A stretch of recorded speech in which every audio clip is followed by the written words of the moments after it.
Hello and welcome to today's Almost Daily Devotion. We're in the book of Psalm. We're in the 30th Psalm. It goes like this. I exalt you, Lord, because you pulled me up. You didn't let my enemies celebrate over me. My Lord, my God, I cried out to you for help and you healed me. Lord, you brought me up from the grave. You brought me back to life from among those going down to the pit. You who are faithful to the Lord, sing praises to him. Give thanks to his name. His anger lasts for only a second, but his favor lasts a lifetime. Weeping may stay all night, but by morning, joy. When I was comfortable, I said, I will never stumble.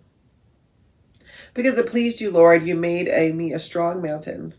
But then you hid your presence. I was terrified. I cried out to you, Lord. I begged my Lord for mercy. What is to be gained by my spilled blood, by my going down into the pit?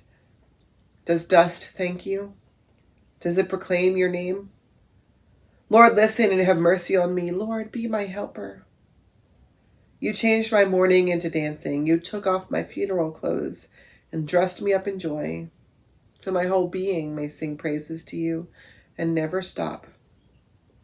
Lord, my God, I will give thanks to you forever. So obviously something happened. There's something that just happened or is about to happen in this psalmist's life. Something bad, something negative, something doom-like.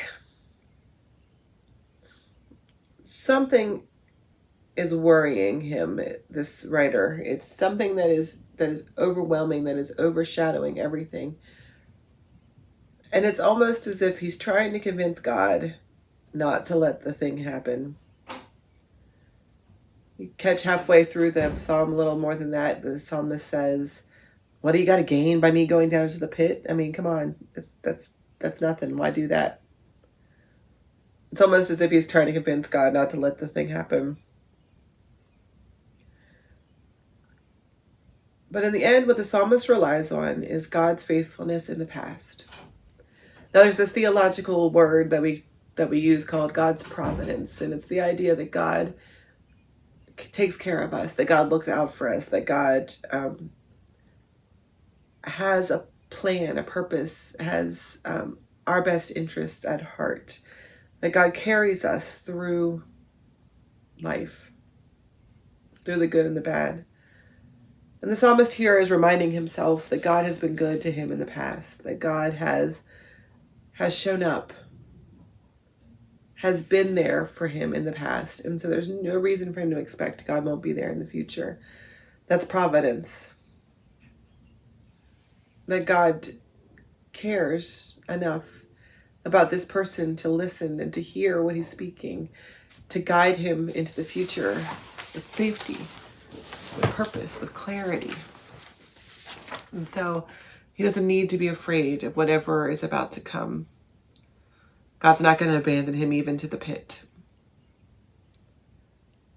How often do we let our fear keep us from doing things?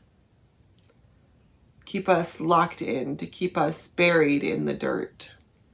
How often do we turn ourselves into dust because we are too afraid? God has been present. God has acted faithfully in the past. There's no reason to expect God won't do that in the future. So be brave and go out in courage. God bless.